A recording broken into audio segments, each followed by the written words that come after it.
지금부터 한 500년 전에 유럽에서 종교개혁이 시작됐는데, 특별히 올해를 500주년 할 때는 1517년, 1517년 딱 500년 전에 오늘 이 바로 10월 마지막 주간에 마르틴 루트라고 하는 독일의 종교개혁자가 그 당시 로마 교황청이 하고 있었던 많은 잘못 중에 특별히 하나님의 말씀에 너무나 벗어나서 그들이 돈을 주고 면죄부를 사면 죄 용서를 받아서 이전에 믿던 혹은 안 믿던 그 조상들까지 연옥에 있다가 천국으로 갈 수 있다고 그렇게 가르치고 그렇게 면죄부를 팔던 그 일에 대항을 해서 루터가 비텐베르그 성당의 그 정문에다가 그것이 잘못되었다, 성경의 진리에 어떻게 잘못되었다는 것을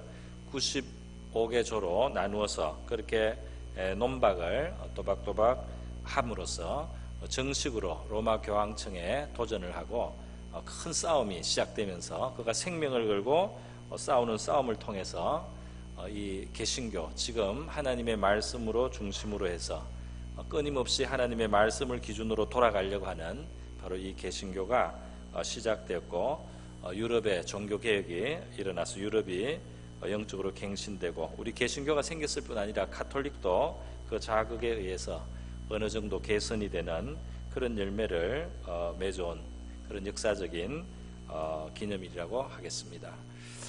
종교개혁의 큰 흐름은 그 전에도 이미 있었고 또 그 이후에도 계속되어서 서서히 진행이 되었지만은 딱 500년 전에 그 비텐베르그 성당의 그 문 앞에 붙인 95개조가 아주 큰 그 촉매가 되고 도화선이 되고 불꽃이 그때부터 강렬하게 튀게 되어서요, 우리 개신교가 지금 일어나게 되었습니다. 오늘 우리 종교개혁이 우리와 무슨 상관이 있느냐, 혹시 우리가 역사적인 배경을 잘 모르면 그렇게 생각할 수 있는데, 지금 우리가 바로 그 열매 속에 있는 것입니다. 저와 여러분이 지금 한국말로 된 성경을 가진 것도 종교개혁의 결과입니다. 우리 자국어로 된 이 성경을 번역해서 읽고 이 성경을 우리 일반 성도들이 다 함께 읽고 있는 바로 이것이 종교개혁이 이룬 열매예요. 그리고 예배를 드릴 때 이와 같이 우리 회중이 같이 찬송을 하고 또 이렇게 설교를 중심으로 하는 이런 말씀 중심의 예배를 드린다든지 하는 이런 모든 것이 지금 종교개혁의 열매로 우리가 누리고 있는 것입니다. 그래서 오늘 저는 이 종교개혁의 교훈을, 오늘 그 느헤미야 본문도 참고하겠지만은 종교개혁 그 사건 자체를 통해서 우리가 볼 수 있는 그 교훈을 같이 생각하면서 몇 가지로 진리를 생각해 보려고 합니다. 종교개혁이 주는 첫 번째 가장 중요한 교훈이 있다면 그것은 무엇이냐면, 우리의 건전한 신앙은 하나님의 말씀하고 늘 가까이 해야만 가능하다는 것입니다. 그리고 하나님의 말씀을 친근히 할 때 우리의 신앙이 건전하게 유지가 되고 또 건강하게 성장할 수 있다는 것을 우리가 봅니다. 또 그 뒤집어서 말하면, 하나님의 말씀을 친근히 하지 않고 가까이 하지 않는다면, 하나님의 말씀을 닫아놓고 산다면은 기독교의 이름은 가지고 있지만은 교회 생활은 한다고 하지만, 심지어 무슨 섬김을 한다고 하지만, 또 교직에 있다고 하지만은 아주 이상하고 아주 해괴한 그러한 행태로 이 신앙은 변질될 수 있고 잘못된 길을 갈 수 있다는 사실을 종교개혁이 가르쳐주고 있습니다. 왜 종교개혁이 일어나야 됐는가? 이 캐톨릭 교회가 면죄부를 팔고 성직을 매매하는 정도로 세속화가 되고 타락을 했습니다. 그게 왜 그렇게 또 되었느냐 묻는다면, 그 교회가 하나님의 말씀을 닫았기 때문입니다. 어떻게 하나님의 말씀을 닫았느냐? 이 기독교가 로마의 국교가 되고 난 다음에 벌게이트라고 하는 이 라틴어로 된 성경 번역이 이루어졌습니다. 그 당시에는 라틴어가 로마의 공용어니까요 되었습니다. 그러나 세월이 지나고 각 민족들에게 복음이 전거되었을 때 이 복음이 그 나라 자국으로 전거가 됐는데, 나중에 이 교회가 너무 제도적으로 확립이 되고 나서는 이 성경이 더 이상 그 자국민의 언어로 번역되는 것을 법으로 금지를 했어요. 그래서 알지도 못하는 라틴어를 아는 아주 소수의 학식 있는 사람들 외에는 이 성경을 읽을 수 있는 사람이 아예 없었고, 또 성경이 혹시 읽을 수 있다고 하더라도 그것을 법적으로 또 함부로 우리 성도들이 성경을 읽지 못하도록, 그러니까 성경의 번역도 금지하고 성경에 자유롭게 성경을 독서하는 것까지 그것을 막는 이런 상태가 되었습니다. 이게 교회의 이름으로 이런 명령이 내려졌는데요, 말은 교회지만은 그 안에 세속화되니까 실제로 그 보이지 않는 권세를 마귀가 잡은 겁니다. 그래서 껍데기는 교회인데 안에는 하나님의 말씀을 완전히 말살해서 사람의 부패한 종교성을 따라서 그냥 관습적인 그런 어떤 종교 행위를 하는 것으로 만들어버려서 복음도 더 이상 들려지지 않는, 그래서 그냥 우리 미신을 믿거나 다른 어떤 이방 종교나 사실 다름없는 것을 껍데기만 교회의 이름을 가지고 하는 생명 없는 종교가 되고 타락한 종교가 되었던 것입니다. 그래서 이 종교개혁은 일어나지 않으면 안 되는 그러한 일이었어요. 하나님께서는 그 사람들의 마음을 감동하셨어요. 하나님의 말씀이 너무나 필요하다는 사실을 각성을 하고 노력하는 사람들을 일찍부터 세워줬습니다. 그래서 종교개혁이 시발되는 1517년보다 훨씬 전에, 벌써 200년 전에 영국의 존 위클리프라고 하는 성직자는 그 당시에 라틴어로 된 이 성경을 이 국민들이 읽을 수가 없단 말이죠. 이것을 읽게 만들어야 된다, 영어로 번역을 해야 되겠다 생각하고 번역을 하고 번역을 보급을 했습니다. 그래서 진리를 조금 더 드러내게 된 거예요. 그 사람의 유명한 말이 있습니다. 이 성경이 우리 자국민의 이 영어로 읽혀져야만 이 나라가 바뀐다는 겁니다. 국민에 의한 국민의 정부가 만들어지고 이 사회가 이 백성을 진심으로 위하는 사회가 되기 위해서는 성경이 알려져야 된다, 이렇게 했어요. 여러분, 국민에 의한 국민의 정부, 이거 미국의 대통령 링컨이 인용을 했지 않습니까? 민주주의를 옹호하는 그런 그 연설 속에 이거를 정치적으로 표현했는데, 이 말은 원래 존 위클리프가 했던 말입니다. 그런데 이렇게 영어로 성경을 번역해서요, 영국의 교회에 좋은 유익한 일을 했지만은 가톨릭 교회는 이거를 기뻐하지 않았어요. 이 사실이 알려지고 나중에 교황청에서는 마르티누스 5세가 교황이 되었을 때 이 존 위클리프를 정죄를 하고 부관 참시형을 내렸습니다. 그래서 이 사람의 시체가 뼈가 끄집어내 가지고 불로 태우고 하는 그런 형벌을 받았어요. 지금도 영국의 옥스퍼드 대학에 가면 이 위클리프를 기념해서 그 칼리지 중에 하나를, 그 대학의 일부를 위클리프 홀이라고 그렇게 부르고 있습니다. 그리고 또 이 사람의 이름을 기념해서 영국에 있는 세계적인 성경 번역 선교의 이름이 바로 위클리프 성경 번역회 이름을 이렇게 땄습니다. 그래서 선구자들이 있었고 그들이 그 당시 어려움을 무릅쓰고 그런 일들을 해왔다는 것입니다. 루터는 독일어로 성경을 번역을 했는데 그 피해서 숨어 다니면서 은둔하면서 그렇게 그 일을 했습니다. 루터의 또 영향을 받았던 영국의 윌리엄 틴데일도 이제 또 성경을 그 당시에 새롭게 또 번역을 했어요. 그 이전에 200년 전에 존 위클리프는 라틴어 성경을 영어로 번역을 했는데 이 윌리엄 틴데일은 더 능력이 많았습니다. 이 사람은 성경의 원래 원어인 히브리어와 헬라어에서부터 직접 번역을 해서 영어 성경을 번역을 했는데 이것이 그 당시에 용납이 안 된 거예요. 여전히 이 중세 교회는 하나님의 말씀을 거부하는 굉장히 나쁜 영에 사로잡혀 있어요. 1536년에 윌리엄 틴데일이 화형을 당해서 죽었습니다. 성경 번역하고 죽었어요. 그는 화형을 당하기 전에 하나님 앞에 사람들 보는 앞에서 하나님 앞에 기도를 했다고 합니다. 뭐라고 기도했느냐? 하나님, 영국 왕의 눈을 뜨게 하여 주시옵소서. 그렇게 화형 전에 기도를 했어요. 그리고 이 윌리엄 틴데일은 희생이 되었지만은 한 70년 정도 시간이 지난 다음에 이 사람의 기도가 완전히 응답이 되었습니다. 영국의 제임스 1세라는 경건한 왕이 되고, 그리고 이 사람이 성경 번역을 적극 지원해서 킹 제임스 버전이라는 지금 우리 영어 성경의 모태가 되는 그 영어 성경이 번역이 됐어요. 그리고 그 번역을 할 때 윌리엄 틴데일이 번역을 해놓았던 그 자료의 70%를 그대로 사용하면서 영어 성경이 나오게 되었습니다. 지금도 영국의 캠브리지에 가면 이 틴데일을 기려서 틴데일 하우스라고 하는 성경 연구 도서관과 연구소 시설이 아주 세계적인 복음주의의 아주 중요한 시설로 그렇게 만들어져 있습니다.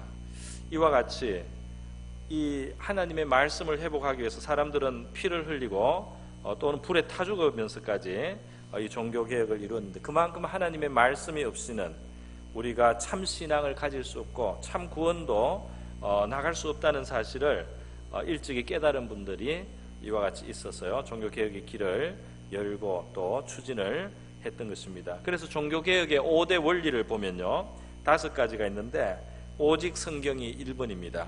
이 성경을 우리 모든 진리의 기초와 근거로, 권위로, 거기에서부터 우리가 출발해야 된다는 거죠. 교황이나 교회가 회의했다고 해서 그것이 영원한 진리가 될 수 없다는 겁니다. 성경에 맞지 않는, 성경을 벗어난 그런 판단, 그런 생각, 그런 관행들은 성경에 의해서 다시 검토가 되고 언제라도 고쳐져야 되는 것이다. 성경만이 진정한 우리 신앙의 원리고 도리를 우리에게 가르쳐주는 기초다. 이렇게 오직 성경을 1원리로 했습니다. 그리고 오직 믿음, 또 오직 은혜, 또 오직 그리스도, 이렇게 3가지가 더 있고, 마지막으로 오직 하나님께만 영광을 돌린다는, 오직 하나님께만 영광이라는 마지막 원리까지 있습니다. 영국에는 윌리엄 틴데일이 있고 독일에는 루터가 있었다면은 이 스위스에서 프랑스 사람인 칼빈이 종교개혁을 했습니다. 제네바에 자리를 잡았어요. 종교개혁을 했는데 이 사람이 굉장히 큰 학자이면서 하나님의 은혜를 깊이 깨달았기 때문에 제네바의 수많은 유럽의 개혁가들이 모여서 칼빈에게 배우고 또 흩어져서 유럽의 이 종교개혁이 계속해서 확산되었습니다. 그래서 그 칼빈에서 배운 영국 스코틀랜드의 존 낙스가 그 우리 지금 형태의 이 장로교를 또 확립을 하고, 우리 한국이 바로 가지고 있는 이 장로교, 우리 한국 크리스찬의 60%가 장로교인인데요, 그거가 바로 이 칼빈의 제자를 통해서 지금 이루어진 교회의 형태고, 이 성경적인 이 형태를 얻기 위해서 그 이전에 그렇게 씨가 뿌려졌고 그런 수고들이 있었다는 사실입니다. 이 칼빈 자신은 25가지 병이 자기 몸에 있었다고 하죠. 그렇게 몸이 연약한데도 하나님이 주시는 힘을 의지해서 자기의 사명을 다 감당을 했습니다. 이 사람이 살아있는 동안에도 너무나 영향이 크고 그 사회를 변화시키고 그 제네바가 하나님의 그 지배를 받는 그런 도시로 바뀌고 유럽이 각성을 하는 그런 놀라운 시대를 만든 사람입니다. 그러나 종교개혁의 5번째 원리대로 칼빈이 자기 생을 마쳤어요. 그 사람의 마지막 유언은 나의 묘에 비석을 세우지 말라는 겁니다. 그냥 조용히 나를 땅에 묻고 말이지, 그리스도가 너의 지도자로 기억이 돼야 된다. 나를 잊어달라는 겁니다. 그래서 제네바의 작은 공원 묘지에 그가 묻혔어요. 그래서 수많은 사람이 칼빈의 무덤을 찾으려고 찾아갔는데 처음에는 못 찾았습니다. 나중에 하도 찾는 사람들이 많으니까 확인을 했는데요, 그 묘자리에는 이름도 다 쓰이지도 않고 이름에 그 영어 알파벳 그 이니셜 첫 자만 있어서 J자하고 C자만 딱 있어요. 그리고 무덤 번호 467번인가 그 번호만 있습니다. 요즘에 하도 찾는 사람이 많으니까 요만큼 이제 플레이트를, 판을 만들어서 칼빈의 무덤이라고 그렇게 이제 기록을 했습니다.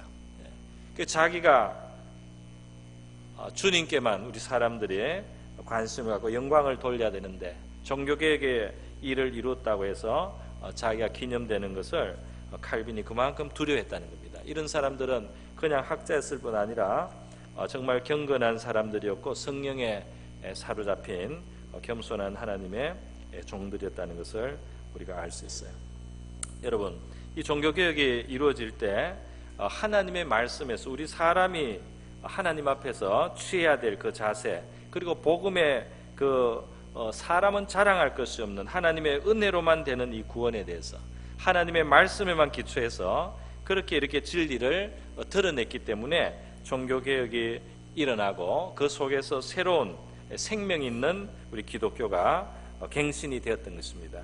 하나님의 말씀의 중요성은 아무리 강조해도 지나치지 않다고 해야 되겠습니다. 우리 교회 전체, 교회 무슨 일이라든지 또는 우리 개인의 신앙 생활 속에서 하나님의 말씀의 중요성은 아무리 강조해도 지나치지 않단 말이죠. 이 말씀을 잊어버린 신앙생활, 말씀이 없는 신앙생활은 제 나름대로 열심히 뭘 한다 할지라도 그것이 부패해지기가 쉽고 말이죠. 하나님과 관계가 없는 해괴한 종교로 떨어질 가능성이 많이 있다는 것입니다.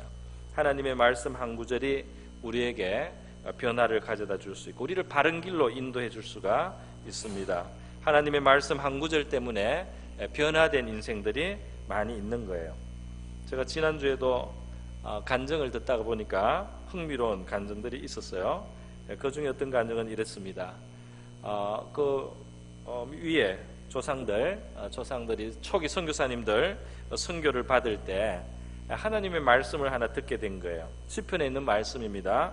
뭐라고 했느냐면은 여호와를 경외하는 자는 장수하느니라는 시편 말씀이 있어요.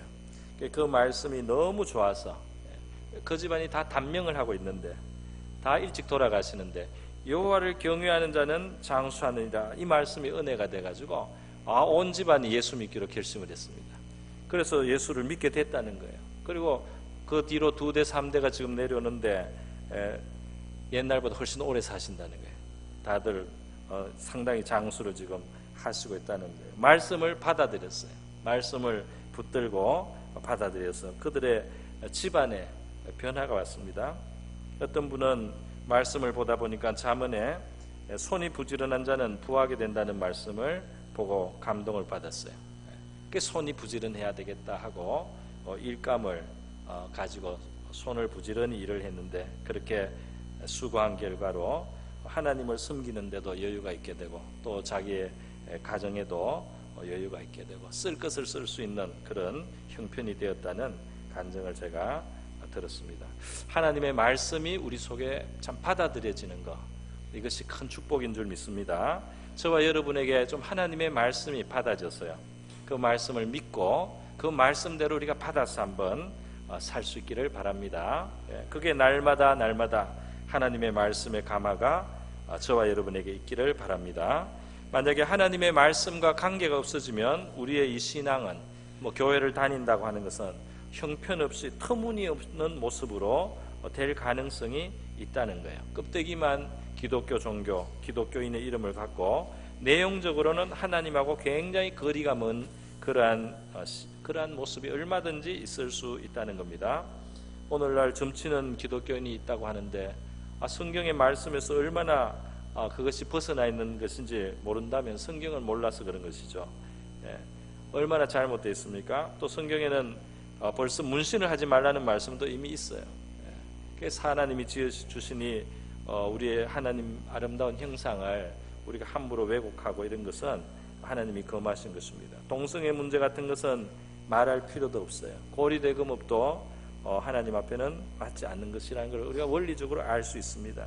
또 횡재를 하려는 그런 시도도 하나님의 말씀에 맞지 않아요. 도박을 한다든지 무슨 요행으로 재산을 모으려고 한다든지 이런 것은 하나님 앞에 옳지 않다. 하나님께서 인정하시지 않는다는 것을 알 수 있습니다. 하나님은 사람을 놀랍게 축복을 하시지만은 우리가 요행을 바라고 사는 삶은 하나님이 원하시는 삶이 아니라는 것을 하나님 말씀을 가르칩니다. 그런데 이 성도들이 하나님의 말씀을 무지하고 모르는 가운데 하나님께서 벗어난 길로 가는 경우들이 많이 있더라는 것입니다.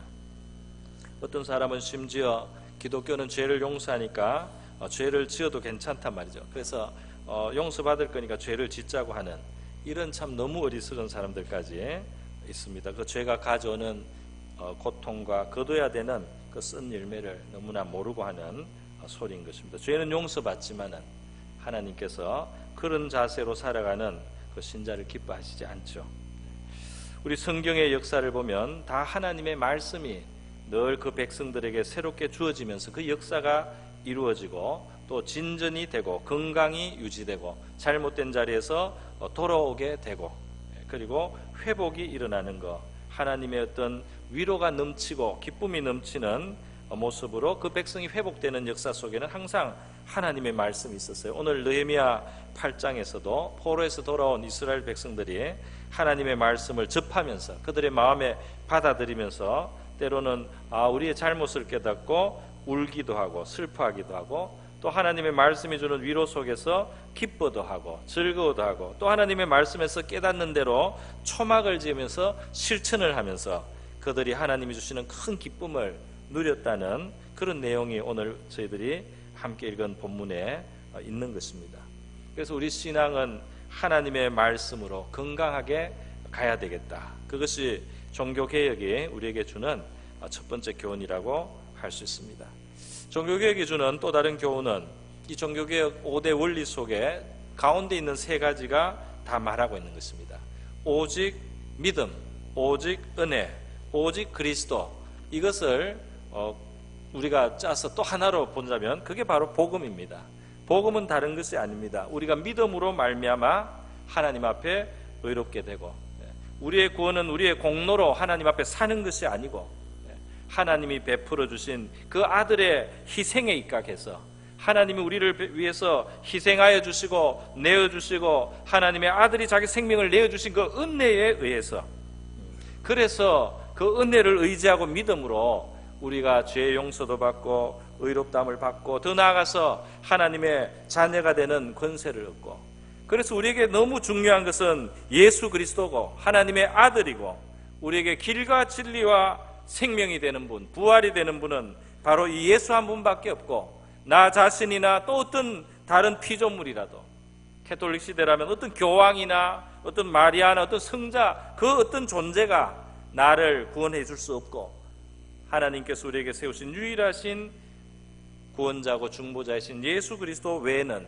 우리의 구원받을 길이 없다는 사실을 그렇게 깨닫고 확신하고 그 진리 가운데 가는 것, 이것이 바로 종교개혁이 다름이 아니라 복음을 바로 깨닫게 된 일이다, 이렇게 우리는 알 수 있습니다.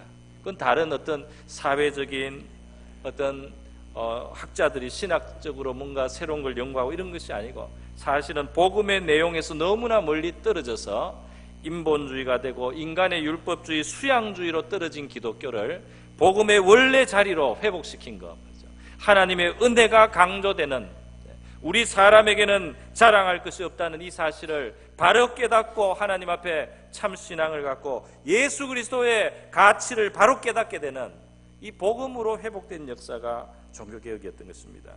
우리 신앙생활도 마찬가지예요. 다른 거를 교회 활동이나 어떤 걸 하는데 복음 안에 거하고 있느냐 말이죠. 복음 안에 그 하나님의 은혜에 대한 감사와 감격이 있고, 그리고 예수 그리스도가 너무나 지금도 살아계신 나의 주님으로 소중하고 그분의 십자가와 그분이 지금 부활하여 살아있는 것이 나의 자랑이고 나의 의지고 나의 기쁨이 되는 이 복음의 자리에 우리가 있느냐는 겁니다.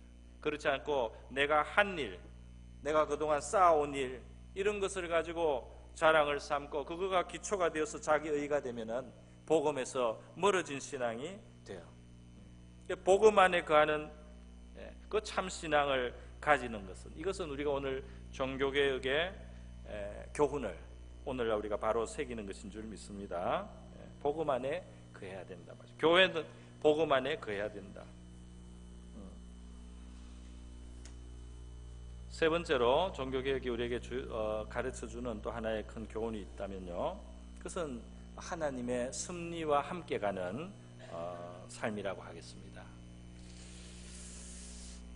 이 하나님의 섭리와 함께 간다는 이 말이 무슨 말이냐면요, 하나님은 우리를 내버려 두고 우리가 알아서 어떻게 하라고 성경만 던져주신 것이 아니고 이 세상의 모든 일들 속에 하나님의 세밀한 간섭과 역사가 있다는 거예요. 그런데 이것이 하나님의 뜻을 이루어 가는 방향으로 사회적으로나 우리 개인의 삶 주변에 하나님이 일하시고 있다는 사실입니다. 그 종교개혁이 이루어질 때 보면 놀라운 하나님의 역사가 그 사회 전체 속에 이미 이루어지고 있었어요. 한 두 가지를 우리가 생각해 볼 수 있겠는데요. 하나는 그 당시에 르네상스라는 새로운 문화 운동이 있었는데, 그 문화 운동 속에는 과거에 있었던, 아주 고대에 있었던 로마 그리스 문화나 이런 것에 대한 관심이 생기고, 고대 언어에 대한 관심이 생기고, 그래서 히브리어나 헬라나 성경 원어에 대해서 유식하게 이제 지식을 갖게 되는 사람들이 생기는 그런 흐름이 있었던 것입니다. 그래서 거기에서부터 배양이 된 여러 학자들이나 인문주의 학자들이요, 이 성경을 연구하게 되고 성경을 바로 깨닫게 되는 그런 도화선, 그 배경이 되는 것이 이 르네상스 운동 속에 있었어요. 그러니까 그 시대의 큰 흐름 속에 종교개혁이 이루어지도록 하는 하나님의 어떤 섭리가 그 속에 있었다는 겁니다. 그뿐 아닙니다. 바로 그 시대에 이 종교개혁이 일어나기 전에 유명한 사건이 하나 일어난 거예요. 그게 뭐냐면 독일의 금속활자, 유럽의 금속활자가, 그리고 금속활자로 인쇄하는 기술이 완성이 된 겁니다. 몇 년 전에 미국 시사주간지 라이프지가요, 지난 1000년 동안 인류 역사 속에서 가장 중요한 발명품 100가지를 선정을 했는데, 그 중에 1위가 뭐냐 하면은 바로 이 구텐베르크 1440년경에 만들어졌던 금속활자 인쇄 기술이었어요. 이것이 있었기 때문에 많은 정보를 확산할 수가 있고, 일반인들이 지식을 많이 가질 수가 있고, 안목이 열려서요, 종교개혁도 이루어지고 시민혁명도 이루어지고 산업혁명도 이루어지게 되었다. 역사 전문 방송 히스토리 채널이라고 있는데, 이 채널에서도 지난 1000년 동안에 세계에서 제일 중요한 그 변화를 이루었던 사람들 100명을 선정을 했는데, 그 1위가 요한네스 구텐베르크입니다. 바로 이 금속활자 인쇄술을 완성한 이 구텐베르크가 이 역사를 바꾼 제일 중요한 인물로 선정이 되었어요.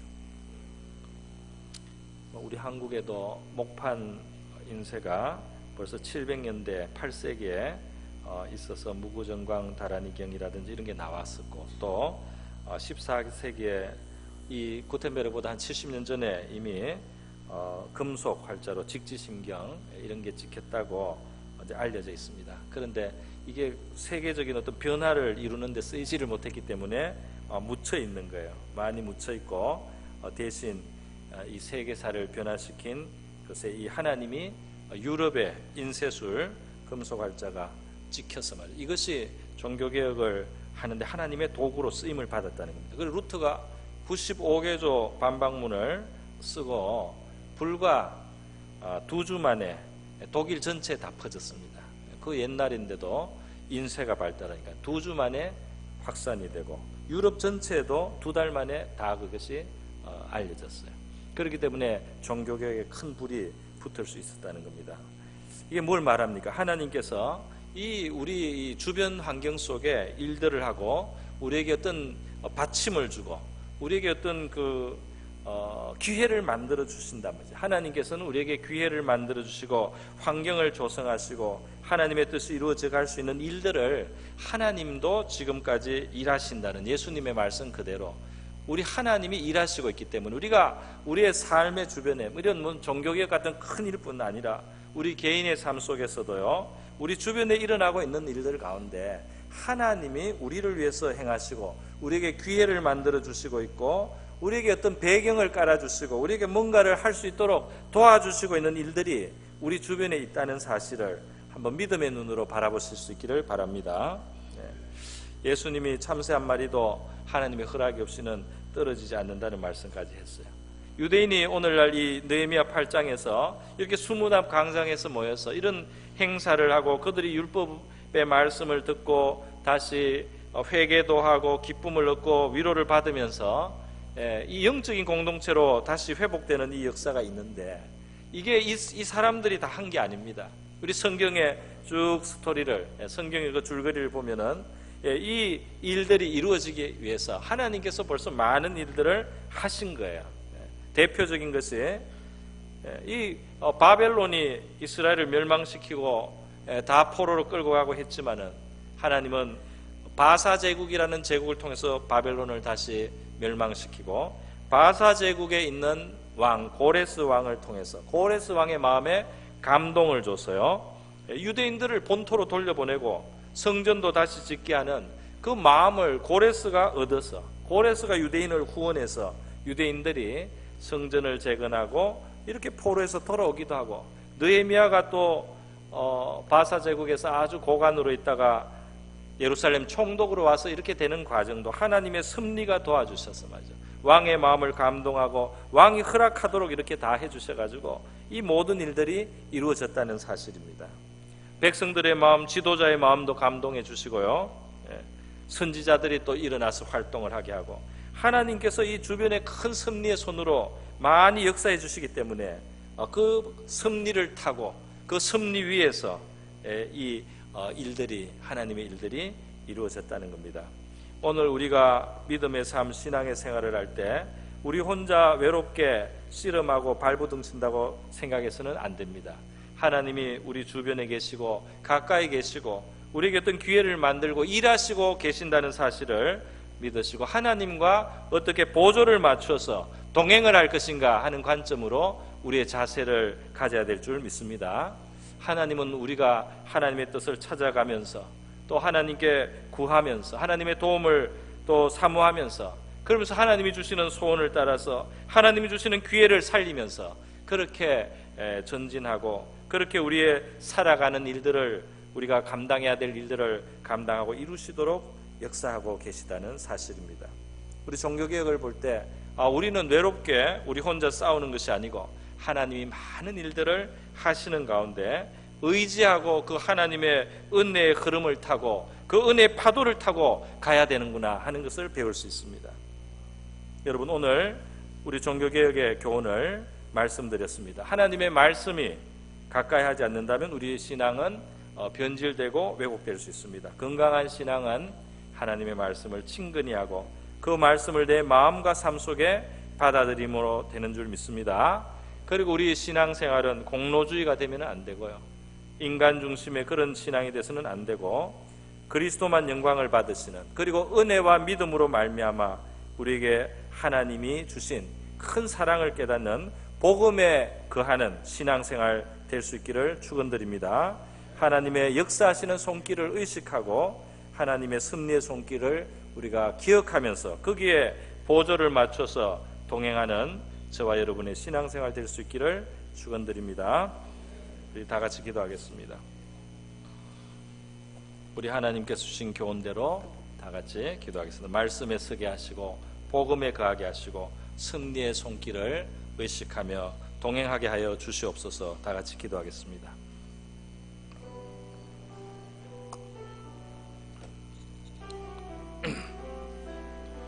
하나님 아버지, 오늘 종교개혁의 교훈 이 제목으로 우리 성도들 말씀을 나누었습니다. 느헤미야 시대에 있었던 하나님 그들의 새로운 역사들 일어날 때 우리 하나님께서 미리 역사하셨습니다. 그리고 말씀이 그들 가운데 드러났습니다.